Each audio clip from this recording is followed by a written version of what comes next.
नमस्कार प्रेक्षकांनो, तुमचं सर्वांचं मनपूर्वक स्वागत आहे. लग्नानंतर होईलच प्रेमचा आजचा रिव्ह्यू ऐकत आहोत, म्हणजेच 22 फेब्रुवारीचा रिव्ह्यू. रम्या सर्वांसमोर रडून सांगत असते, मला माहिती आहे तुम्ही माझ्यावर विश्वास ठेवणार नाही, पण मला इथून पुढे सुधारायचं आहे आणि ज्या चुका मागे झाल्या आहे त्या परत नाही करायच्या आहे. तुम्ही मला एक संधी द्या. मला पण पारच्या लग्नाची तयारी करायची, छान मिरवायचं सुद्धा आहे. मी पारचं प्रेम मिळवण्यासाठी नको त्या चुका करून बसली. तेव्हा काव्य उठते आणि म्हणते, अगं रम्या शांत हो. तेव्हा रम्या म्हणते, नंदिनी सॉरी, मी तुझे हात जोडून माफी मागते, पण तू सगळ्यांना सांग ना की मी खरंच बदलली, ऐकतील तुझं सगळं. तेव्हा नंदिनी उठते आणि तिला म्हणते, अगं रम्या हे सगळं करण्याची काहीच गरज नाही. माणसं बदलतात यावर माझा विश्वास आहे आणि तू बदलली तर चांगलंच आहे ना, आम्हाला पण आनंदच वाटेल. तर मालिनी काकू म्हणतात, अगं पोरींनो चला पटकन आवरा, बॅगा भरायला घ्या, बरीच तयारी बाकी आहे. तर नंदिनी म्हणते, काव्या चल आपण बॅगा भरायला घेऊया. नंतर त्या दोघी तिथून निघून जातात. तर जीवा म्हणतो, अरे दादा, काव्या नंदिनीला आपल्या मदतीची गरज असेल, चल पटकन आपणही जाऊया. पार्थ म्हणतो, मी माझ्या बायकोला कामच करू देत नाहीत. पटकन तिथून निघतो. तर जीवा पण त्याच्यानंतर निघून जातो. त्यानंतर मालिनी काकू, विक्रम काका, शारदा काकू, नंदिनीचे बाबा तेही तिथून निघून जातात. मला खूप तयारी बाकी आहे. तर रम्या फक्त तिथं उभी असते.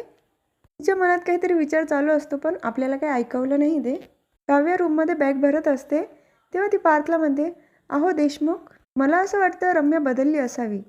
हो, वसू आत्यांचं मी नाही सांगू शकत, पण रम्यावर विश्वास ठेवायला काही हरकत नाही.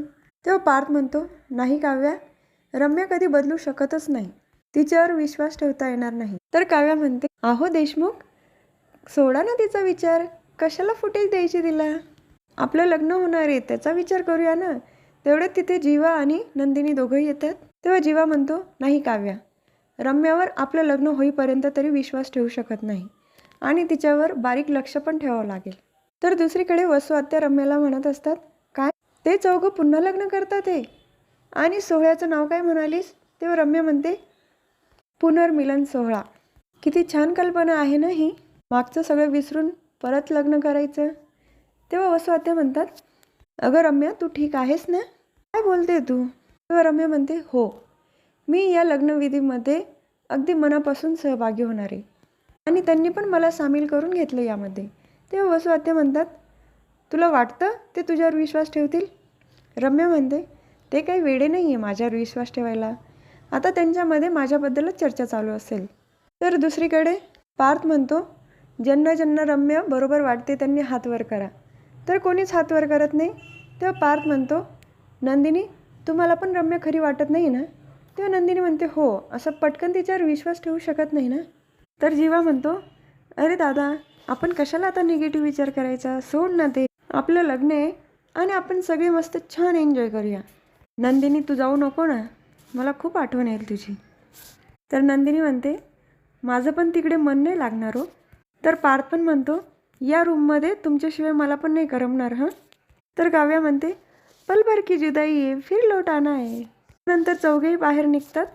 नंतर मालिनी काकूंना दोघीही सुना भेटतात त्यांच्या. विक्रम काका पण म्हणतात, पोरींनो खूप आठवण येईल हां तुमची. ते चौघांमध्ये खानाखुणा चालू असतात.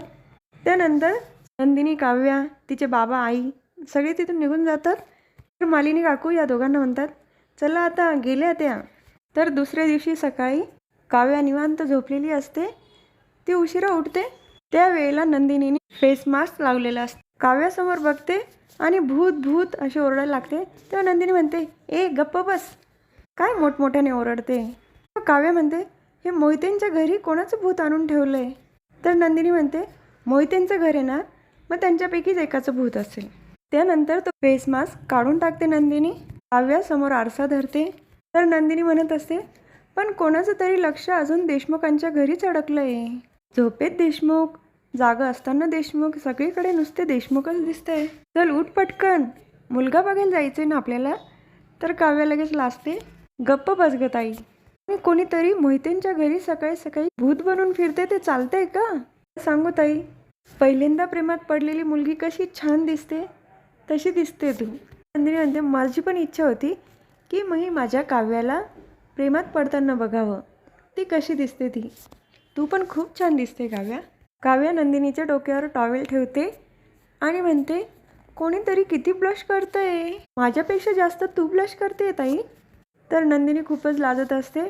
ते म्हणते, आता पुरे झालं हां काव्या, चल उठ बरं पटकन आणि आवर.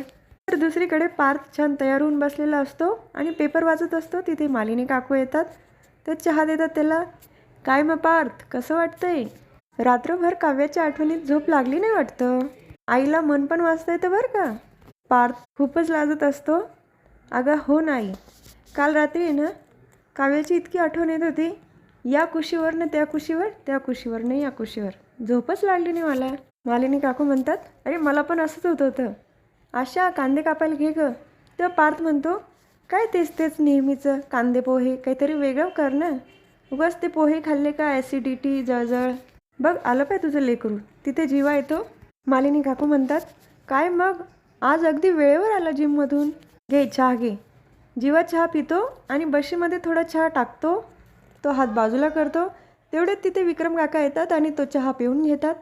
फुरक्या मारत पितात तोही. तेव्हा जीवा म्हणतो, काय नंदिनी, बघतो तर त्याचे बाबा असतात. बाबा तुम्ही? विक्रम काका म्हणतात, कसा वाटला आवाज? अजून नंदिनी आली नाही, काय चहा देतो तिला, पण तिकडून निघाले बरं का, पटकन आवरायला घ्या. तर पार्थ म्हणतो, माझीवाली निघाली? विक्रम काका म्हणतात, हो हो तुझी पण निघाली. त्यांच्या वेळेचे किस्से सांगणार तेवढ्यात पार्थ म्हणतो, मला कोणाचा तरी फोन आला बाबा वाटतं, मी बोलून घेतो.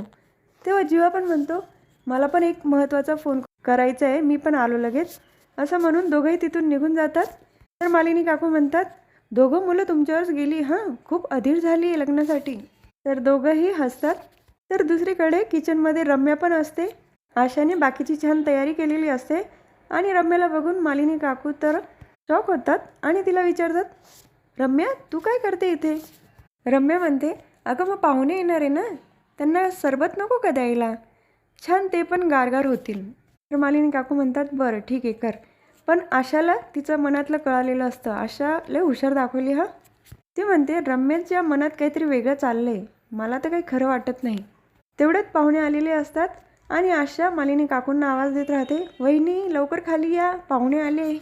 तिथे वसू आत्या येतात आणि म्हणतात, अगं आशा किती ओरडते, जरा हळू, येणारे पाहुणे निघून जातील तुझ्या आवाजाने, तुझ्यामध्ये काही काम असेल बघ. ते विक्रम काका येतात.